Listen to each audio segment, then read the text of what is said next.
Olá, pessoal. Essa é a nossa aula dos projetos integradores à base na pandemia, certo? Cujo tema é a marcha do Covid-19 e suas variantes. A gente até agora tem notificado 4 variantes, certo? A partir da original. Então temos a variante alfa, né? A antiga B117, que foi identificada pela primeira vez no Reino Unido, né? A variante beta, né? A antiga B1351, identificada na África do Sul. Variante gama, que é a antiga P1, identificada aqui no Brasil. E a variante delta, a antiga B1617.2, identificada na Índia, certo? Então essas são as variantes dos vírus, né? E essa é a marcha desse organismo, certo? Nesse ano de 2020 e 2021. Antes de falar um pouco sobre o próprio vírus, né, em questão, eu vou definir aqui para vocês o que viria a ser um vírus, né? A definição mais consensual de vírus é que é uma partícula biótica, certo? Porque para muitos não é consenso ainda que ele é um ser vivo, certo? Então é uma partícula biótica com capacidade de replicação em outras células, certo? Então os vírus, eles podem ficar, dependendo da natureza dos vírus, dependendo da espécie, eles podem ficar inertes em um ambiente qualquer, certo? Só esperando o momento oportuno de atacar uma célula. Mas ele só se replica caso ele tenha a possibilidade de entrar numa célula, como a gente vê aqui nessa figura. Então os vírus são seres, né, que não possuem célula e eles necessitam de uma para que sejam replicados. O material da própria célula faz esse papel, essa função, certo? Então o vírus ele invade uma célula e lá dentro os processos de construção de proteínas para a própria célula, certo? Esses instrumentos, né, essas partículas, elas vão replicar o vírus. O vírus vai se multiplicar a ponto de estourar essa célula e novos vírus serão emitidos para fora. Então o vírus tem dois tipos, né? Porque ele é basicamente uma cápsula envolvendo um material genético. Esse material genético, gente, ele pode ser um RNA, tá certo? Ou pode ser um DNA.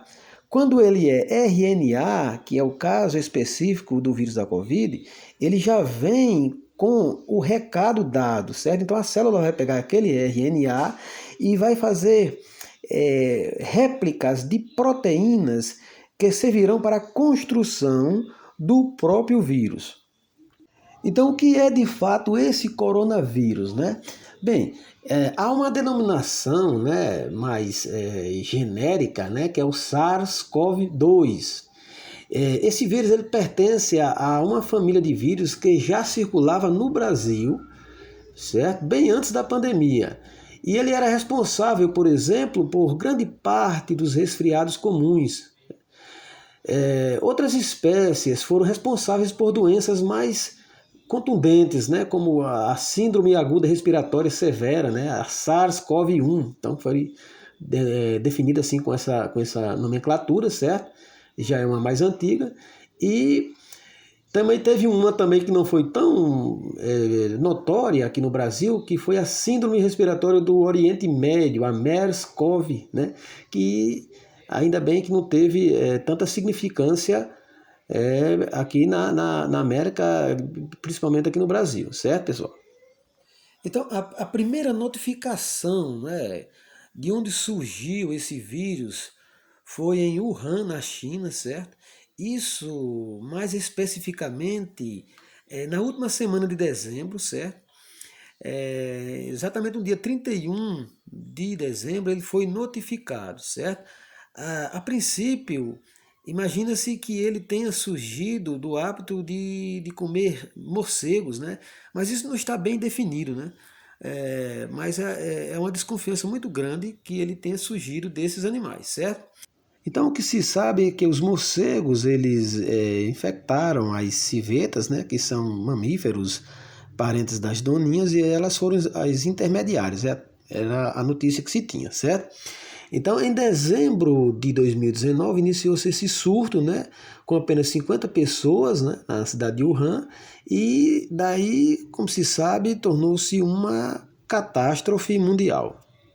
Então, desconsiderando ainda esses estudos que não estão bem efetivos, né, não estão bem definidos, né, a ciência ela se dedicou realmente a enfrentar o problema sobre outra versão, né, porque era que estava mais em evidência, né, tratar da forma sua de dispersão, né, de contágio, e isso foi todo o trabalho, durante todo esse tempo, né, dedicado à ciência. Então nós temos aqui, por exemplo, no ato em que o vírus ele entra no sistema respiratório, certo?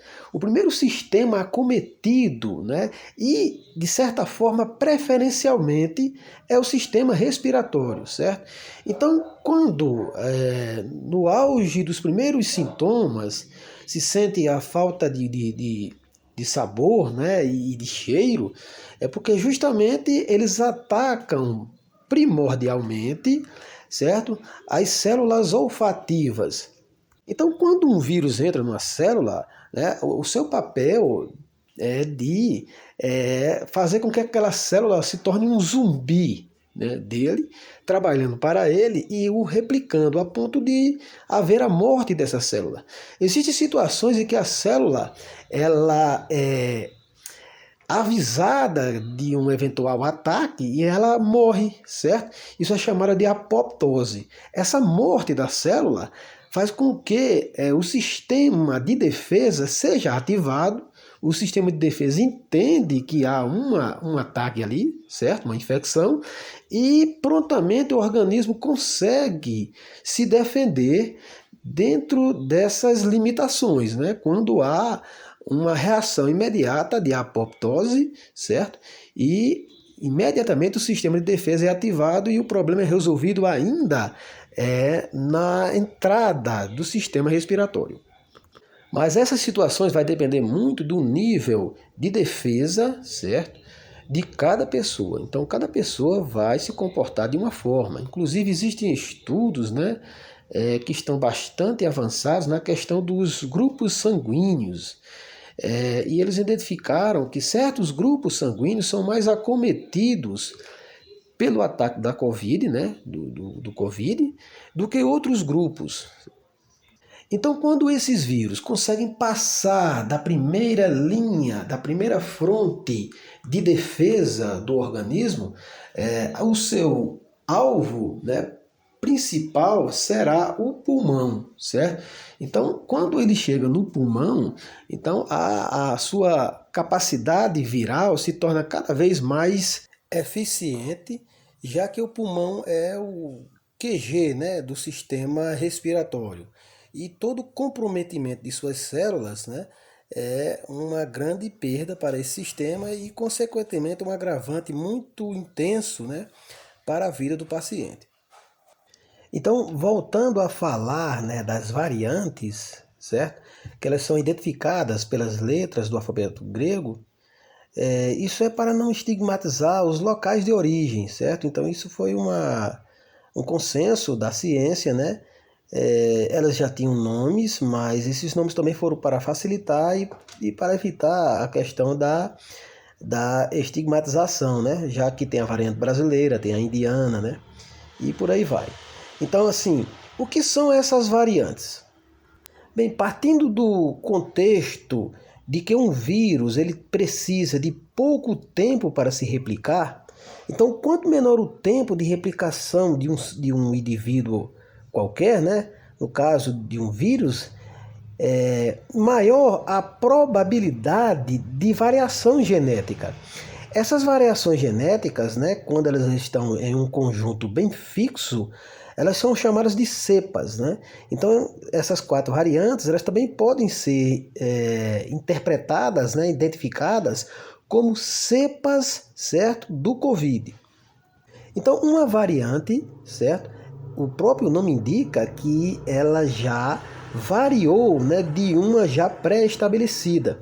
Então, isso é nada mais, nada menos do que mutações genéticas. Então, no caso do vírus da Covid, né, o RNA, certo, que é feito pela maquinaria celular, das células que eles atacam, né? Então há uma falha, há um erro na replicação desse RNA e esse erro gera possivelmente uma mutação. Quando esse erro é positivo, então tem-se uma nova variedade que, dependendo do grau de atuação dessa variedade, ela pode ser muito mais letárgica do que a antecessora. Então, se a gente for comparar, por exemplo, um indivíduo da espécie humana, ele necessita de pelo menos entre 15 a 20 anos, certo?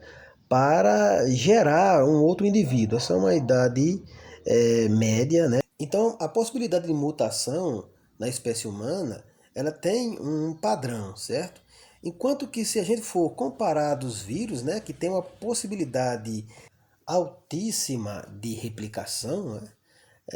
O indivíduo da espécie humana tem um valor bastante limitado. Então, no caso dos vírus, já que eles se reproduzem rapidamente e a questão de que eles infestam pessoas de diferentes lugares, então a possibilidade de haver novas variantes é muito alta. Então, a preocupação, certo, da ciência, principalmente a essas variantes mais letárgicas, como a variante Delta, por exemplo, é muito grande. Então, assim, para controlar a capacidade de replicação desses vírus e a eventual possibilidade, certo, de mutação, não existe uma outra alternativa a não ser uma vacinação, né, bem efetiva, bem atuante, certo, em cima dessa problemática toda, né? E também, enquanto não se vacina uma parcela da população, essa parcela que não está sendo vacinada, ela tem que fazer a sua parte no quesito de isolamento, certo? De manter ainda uma rotina de limpeza, de asepsia, cuidados, seguir os protocolos e enfim. Então isso é uma batalha, certo? Que a gente deve procurar manter-se firme, certo? Para que tudo isso não seja ainda mais problema daqui para frente. Então esperamos que vocês tenham gostado da aula e até uma próxima.